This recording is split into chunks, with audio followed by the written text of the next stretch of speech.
pessoal, tudo bem com vocês? E o mundo continua dando cambalhota, né? Pois é, isso já era previsto. Essa loucura que está acontecendo nos Estados Unidos era previsto. Todo bicho aquado, ele fica enlouquecido, se torna perigoso, e a esquerda mundial está passando por isso. Quando eu falo esquerda, não é aquela esquerda intelectual, antiga, do passado. Quando você pegava uma pessoa de esquerda, ela se identificava com a filosofia socialista, etc. Real, não essa coisa globalista que está aí hoje. Eles estão perdendo, estão desesperados. O complexo militar industrial americano fica enlouquecido e vai provocar uma terceira guerra mundial porque eles não vão poder vender seus armamentos. Central Trump. Ficou 4 anos no poder, não houve nenhuma guerra. Esse imbecil que está aí agora, junto com outro imbecil no Brasil, estão levando o mundo para a terceira guerra.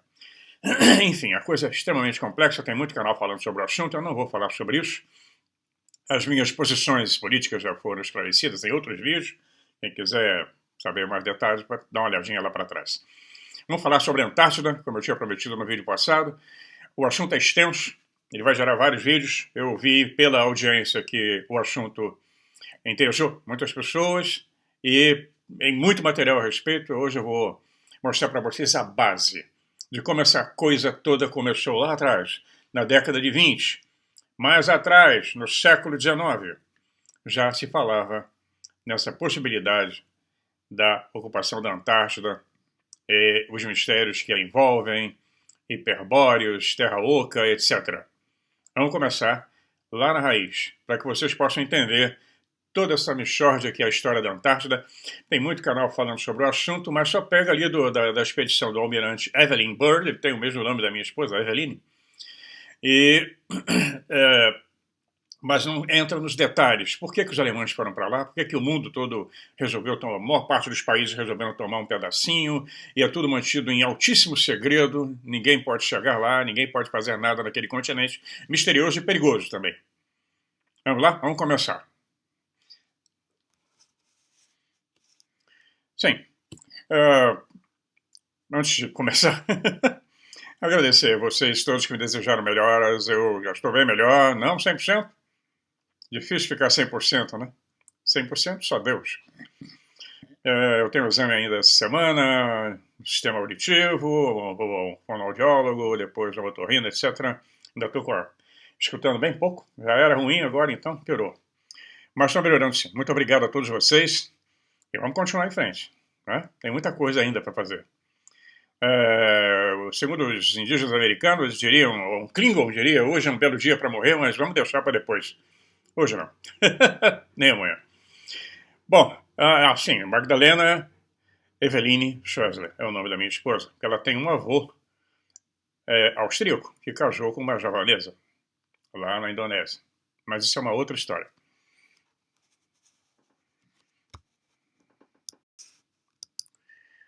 Pois bem, para falar da Antártida, nós vamos ter que falar da Sociedade Vril, da Maria Orsic, da Gudrun, da Traub, as meninas do Vril. Muita história a respeito, muita lenda, são lendas urbanas, não se tem certeza se elas existiram, mas tem alguns investigadores que dizem que sim, e nessa área que nós estamos aqui conversando, da teoria da conspiração, todo mundo tem razão e ninguém tem razão. Todo mundo tá certo. Quem quiser expandir o conhecimento, eu vou deixar os livros aí para vocês. É o Diário Secreto do Almirante Byrd, é um diário apócrifo, quer dizer, não é da autoria dele. Existem os livros do Jim Marsh, né, e o Despertar dos Mágicos, do Louis Pous e Jacques Bergier, que é a primeira vez que se fala no assunto. Eles são escritores franceses, fundadores da revista Planeta, o Planète, na França, fez muito sucesso no Brasil. Eu tinha uma coleção inteira delas, maravilhosa, antes da internet.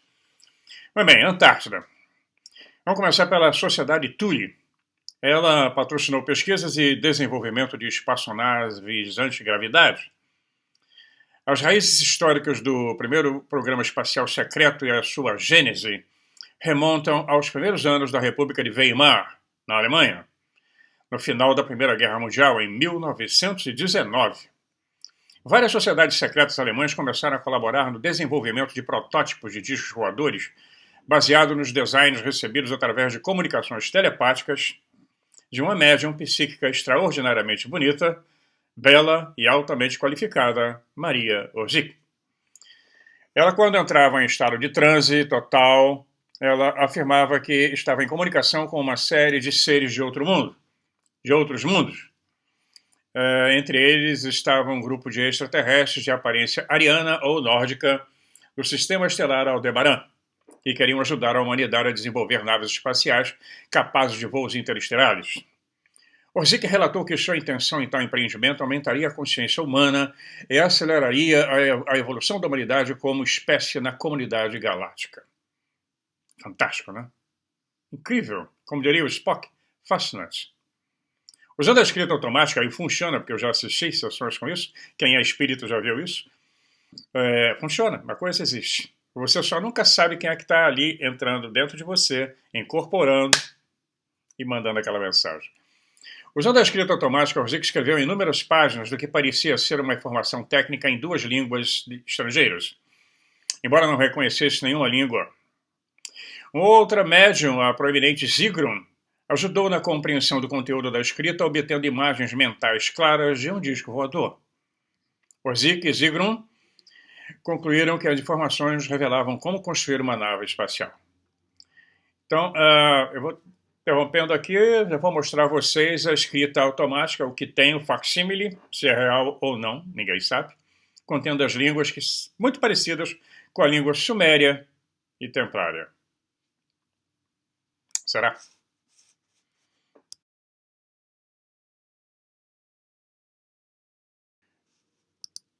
Pois bem, logo depois, Orzik, Zigrun e Traud, elas se reuniram com membros da Sociedade Thule, Thule-Gesellschaft, que após a Primeira Guerra Mundial se tornou a sociedade secreta mais poderosa da Alemanha, composta principalmente por aristocratas e principais ocultistas da época. Havia uma febre de ocultismo na Europa nessa época, não só na Alemanha. Então eles foram capazes de identificar a segunda língua desconhecida na escrita automática como o Antigo Sumério. Especialistas foram contratados para traduzir a escrita automática de Orzik. Nessa época o sumério já estava traduzido, viu? É bem antiga, não foi o Zacharias Sitchin que traduziu, não. É bem mais antiga. Já foi no século XIX. A tradução confirmou as imagens mentais de Zigrun e eram, na verdade, instruções técnicas para a construção de um tipo revolucionário de motor que poderia alimentar uma nave espacial na base de mercúrio, como lá na Índia, os Vimanas. Os membros orzíticos, ou sei lá, membros dessa sociedade, e solidários, né, providenciaram que vários cientistas analisassem as informações traduzidas para determinar se elas eram cientificamente viáveis. Orzik ficou entusiasmada com o apoio da Sociedade Thule devido à crença de seus membros na existência de uma civilização avançada no extremo norte, que agora seria subterrânea ou uma outra dimensão, descrita nas lendas gregas e romanas como Hiperbórea, cuja capital era a Última Thule. Em um fragmento preservado do historiador grego Diodorus Siculus, do século I a.C., ele escreveu sobre essa antiga civilização o seguinte: agora, de nossa parte, como achamos adequado mencionar as regiões da Ásia que ficam ao norte, sentimos que não será estranho ao nosso propósito discutir os relatos lendários hiperbóreos. Dos que escreveram sobre os mitos antigos, Hecateus e alguns outros dizem que nas regiões além da terra dos celtas, existe no oceano uma ilha não menor que a Sicília. Essa ilha, continua o relato, está situada ao norte e é habitada pelos hiperbóreos, que são chamados por esse nome porque sua casa fica além do ponto de onde sopra o vento norte, Bóreas. E a ilha é fértil, é produtiva em todas as culturas, e como tem um clima igualmente temperado, produz 2 colheitas por ano.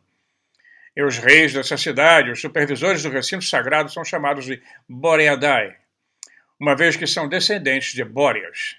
E a sucessão desses cargos é sempre mantida dentro da sua família, é uma dinastia.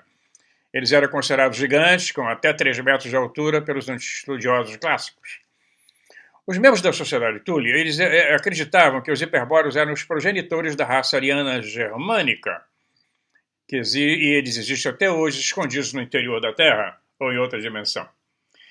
Os pesquisadores como James e Suzanne Poe, autores do livro Who Financed Hitler? Quem financiou Hitler? Eles descrevem os membros aristocráticos que financiaram e que também pertenciam à sociedade Thule, que financiaram o Homem do Bigode. Exteriormente, esse grupo misterioso passava por um círculo literário dedicado ao estudo da história e dos costumes alemães antigos. A filial de Munique foi financiada durante a guerra pelo barão Rudolf von Sebottendorf, um indivíduo obscuro que conseguiu mais de 250 membros na cidade e 1.500 membros em toda a Baviera. A importância da adesão, no entanto, não estava na quantidade, mas na qualidade. Entre os membros do grupo estavam advogados, juízes, professores universitários, funcionários de polícia, membros aristocráticos da comitiva real do Wittelsbach, importantes industriais, cirurgiões, médicos, cientistas, bem como ricos empresários, como o proprietário da elegante Four Seasons Hotel em Munique, Hotel 4 Estações, em Munique, onde ele tinha sua sede. Alega-se que já em 1917, Orzik se reuniu com Sebottendorf, vou colocar a foto dele depois desse take, e 3 outros membros da Sociedade Thule em Viena para discutir assuntos ocultos associados às suas comunicações telepáticas. Com base no apoio entusiástico que recebeu, Orzik mudou-se posteriormente para Munique em 1919 para trabalhar com Sebottendorf e a Sociedade Thule. Os líderes da Sociedade Thule acreditavam que Orzik e outras como ela, principalmente mulheres, ofereceriam pistas importantes para a compreensão de uma força misteriosa chamada Vril. Olha ele aí. Mas ele já havia sido falado lá no século XIX. Era uma força que poderia ser aproveitada por indivíduos com habilidades mentais e psíquicas suficientemente desenvolvidas. Tais crenças eram muito comuns entre os grupos ocultistas e sociedades secretas em outras nações que também praticavam o ocultismo.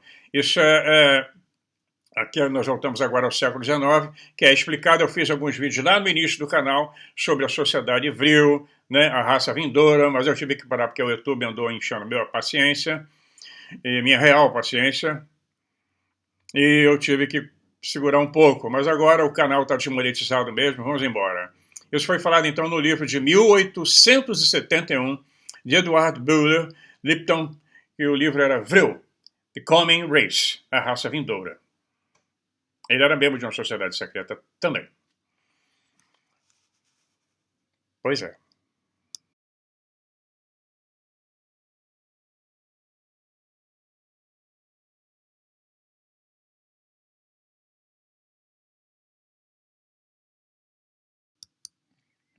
Bom, o Sebottendorf, ele publicou vários livros. Ele era um cara muito prolífico, ele tem vários livros. Estou colocando um exemplo aí que você pode comprar na Amazon, sobre a Sociedade Thule. Eu não estou inventando historinha. Muita coisa para pesquisar. Se quiser entrar nesse mundo, vai entrar na toca do coelho, de verdade. Bom, sobre o romance Vril, que eu falei lá atrás, num dos primeiros vídeos, ainda quando eu morava no Canadá. É um romance, ficção. Um romance que ele centra-se num jovem viajante rico e independente, que é o narrador, que acidentalmente encontra o caminho para um mundo subterrâneo ocupado por seres que se parecem com anjos e que se autodenominavam Vrilya. O herói logo descobre que os Vrilya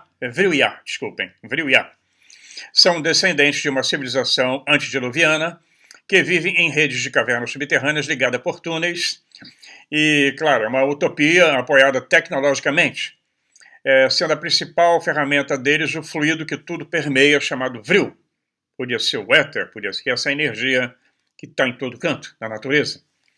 Uma fonte latente de energia que seus hospedeiros, espiritualmente elevados, são capazes de dominar através do treinamento de sua vontade em um grau que depende de sua constituição hereditária.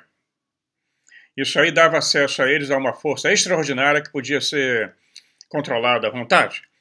Os poderes da vontade incluíam a capacidade de curar, mudar e destruir seres e coisas. Os poderes destrutivos em partículas... Os poderes destrutivos eram particularmente poderosos, muito poderosos, permitindo que até algumas crianças Vrilya destruíssem cidades inteiras se fosse necessário. E também é sugerido que os Vril-ya são totalmente telepáticos. Significativamente, Lipton também descreveu os Vril-ya como possuidores de barcos aéreos. Isso lá em 1800 e pedrinha. Ele não falava nave espacial. Que poderiam direcionar a força Vril como um feixe de energia destrutiva a uma distância de 600 milhas. Bom, uma milha é igual a 1.852 metros, quase 2 quilômetros. Então, esse povo inventou tubos pelos quais o fluido Vril poderia ser conduzido em direção ao objeto que se pretendia destruir através de uma distância quase indefinida. E o autor diz na história, o narrador diz que modestamente ele dizia algo em torno de 500 a 600 milhas, muito mais do que Rio Belo Horizonte. A sua ciência, e na ciência dos Vril-ya, a matemática era aplicada a esse propósito e muito precisa. E com base no relatório de um observador em um aerobarco, qualquer membro do departamento Vril poderia estimar infalivelmente a natureza dos obstáculos intervenientes, a altura que o instrumento e o projétil deveria atingir esse objeto, né? O espaço de tempo, né, que ele poderia calcular para poder lançar esse míssil. Vamos lembrar da história da Batalha de Kuruskreta, lá na Índia, né? Onde armas de destruição em massa foram empregadas. Aquilo que Lipton se refere nesse livro, então, parece muito com uma aeronave, ou uma nave equipada com uma arma de energia direcionada, cuja capacidade destrutiva excedia as bombas atômicas lançadas sobre Hiroshima e Nagasaki, no Japão, no final da Segunda Guerra Mundial, em 1945. Aliás, os Estados Unidos foi o único país do mundo que se utilizou de bombas nucleares em cidades que nem eram estratégicas. Inclusive, tinham prisioneiros americanos, ingleses, holandeses nessas cidades que foram pulverizados.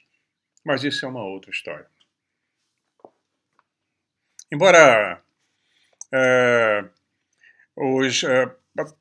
esses poderes de tecnologia extremamente avançada, eles poderiam eliminar raças consideradas inferiores ou bárbaras para reivindicar territórios adequados. Isso lembra da teoria nazi, né? Aquelas raças que pudessem evoluir suficientemente no desenvolvimento de suas capacidades psíquicas e tecnológicas se tornariam então parceiros adequados para os emergentes Vril-ya, que inevitavelmente estabeleceriam uma dominação planetária, uma dominação global. Embora o livro de Lipton tenha sido publicado como obra de ficção científica, não fica aí depois no chat aí me perturbando. Muitos ocultistas o viam amplamente como baseado em fatos reais e derivados de textos antigos que descreviam uma ou mais civilizações antediluvianas que agora estão ocultas.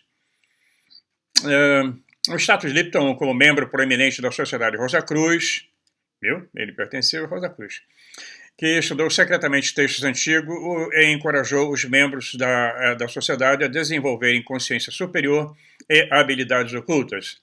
E, sem dúvida, isso influenciou a crença generalizada na precisão factual da história dos Vril, The Coming Race, a raça vindoura.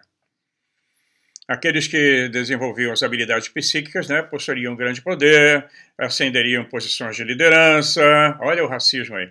Também seriam capazes de encontrar e usar tecnologias incrivelmente avançadas, escondidas em todo o planeta. Daí, o homem do bigode ter mandado expedições do Tibete, na Amazônia, Mato Grosso, Amazônia, estiveram no Brasil, isso é bem documentado, na América do Sul, na Antártida. Já vamos chegar lá, calma. Tem que ter a base, senão não vai entender bem.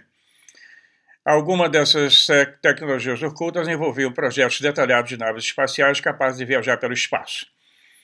Então, os membros da sociedade Túlia acreditavam terem sido desenvolvidas pela antiga civilização hiperbórea.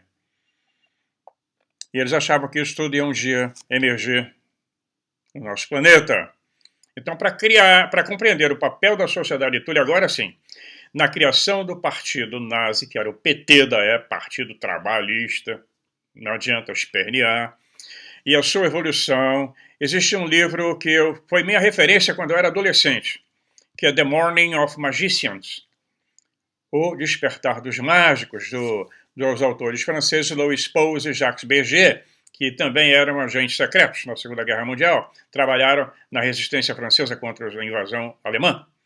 Eles apontam nesse livro, encontra na internet, tem que futucar, The Morning of Magicians, ou Despertar dos Mágicos, Louis Pose e Jacques Berger, fundadores da revista Planeta. Eles apontaram, então, que, de início, que os membros da sociedade Thule acreditavam que nem todos os segredos da Thule morreram.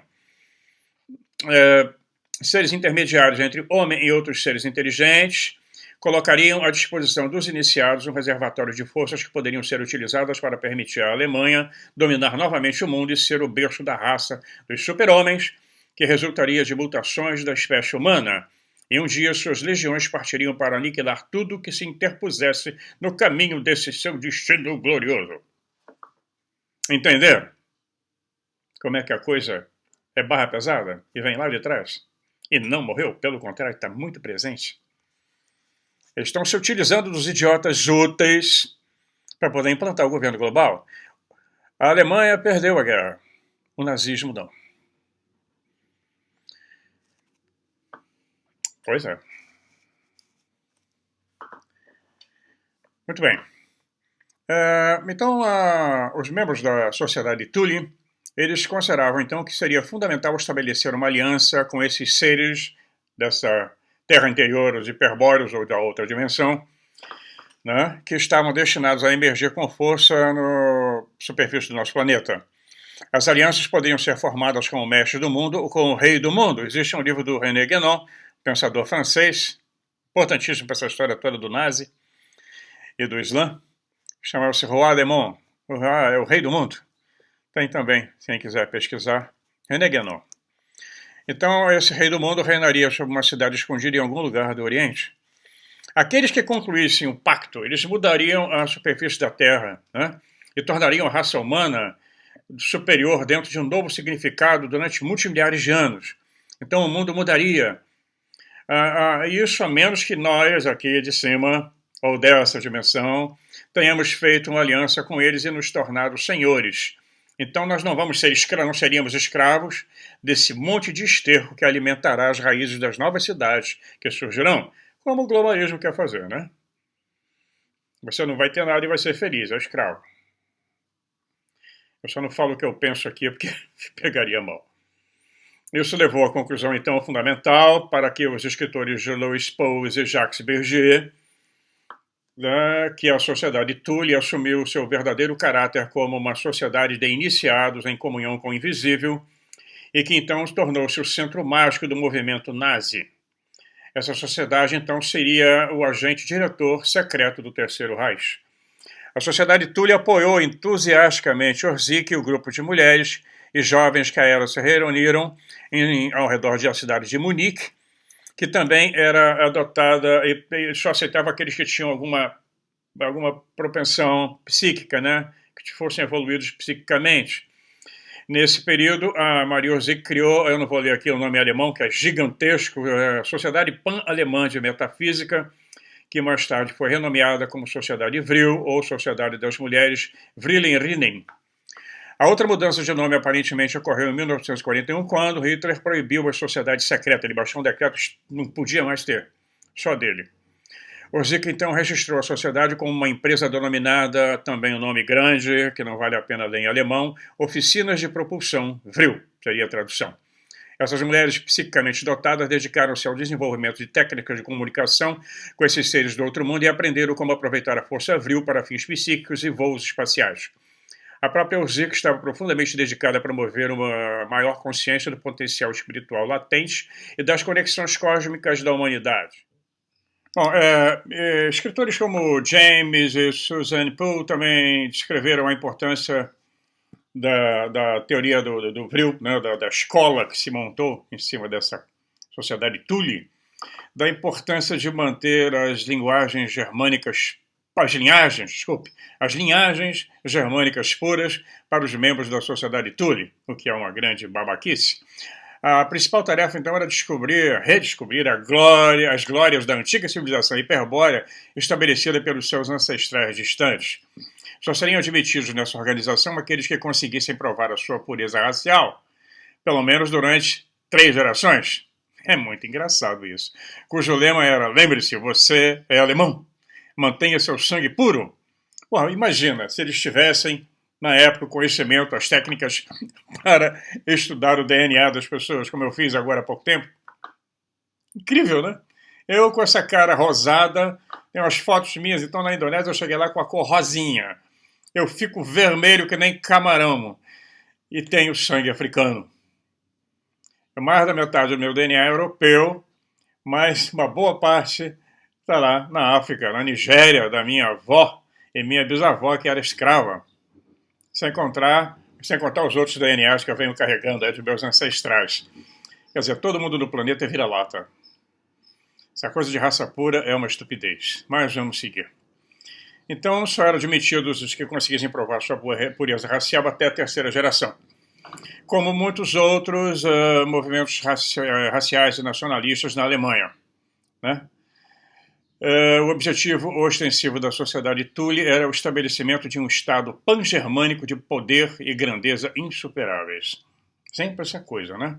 Outras sociedades secretas como, não vou ler o nome alemão, é muito grande, os Senhores da Pedra Negra, partilhavam crenças esotéricas semelhantes e, portanto, apoiaram o programa de desenvolvimento de naves espaciais exóticas da Maria Zick.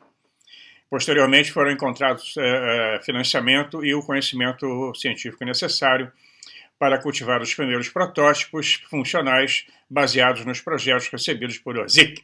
E é isso que nós vamos falar nos próximos vídeos. Vamos continuar. Tá? O assunto é muito interessante. Muito. Tem fotografia, tem documento, tem livro. Já comentei com você sobre os segredos que estão sendo revelados. Alguns ainda não vão ser liberados, alguns documentos estão classificados ainda. Tem muita história debaixo desse pano, e aí depois entraremos na Antártica. Tem um barulho de fundo que apareceu aí, é uma obra que estão fazendo no prédio, estão fazendo a instalação de boilers, né, para água quente. Nós antes tínhamos o gás russo aqui baratinho, agora aumentou 400%, continua sendo russo, só que é contrabandeado, entra pelo porto de Roterdã, com navios com outra bandeira, e a companhia retirou os instrumentos que eram da Gazprom russa, e tem uma outra empresa agora, outra corporação tomando conta. É sempre assim, né? Os democratas, os liberais, sempre para foder com a gente. Sempre. Sempre. Não tem um único país que tenha esses caras do governo que eles não se preocupem primeiro em ferrar com a tua vida. É dinheiro para as corporações, dinheiro para o Estado, no Estado, com o Estado e tudo no Estado. Como é agora aí no Brasil. Estão gostando dos impostos? Quem defendeu? Tomei ataque a beça aí no chat. Pois é o país que mais cobra imposto no mundo. E as casas pichadas, lixeiras, favelas. Eu posso andar aqui, descendo agora com a minha neta, sem a menor preocupação. E tudo limpo. Pois é, então desculpa pelo barulho da maquininha, mas eu não posso fazer nada, eles estão autorizados, eu nunca sei quando eles vão ligar uma máquina.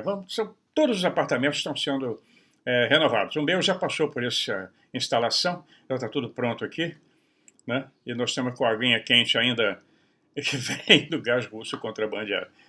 E de outros lugares, né? Pois bem, vamos continuar.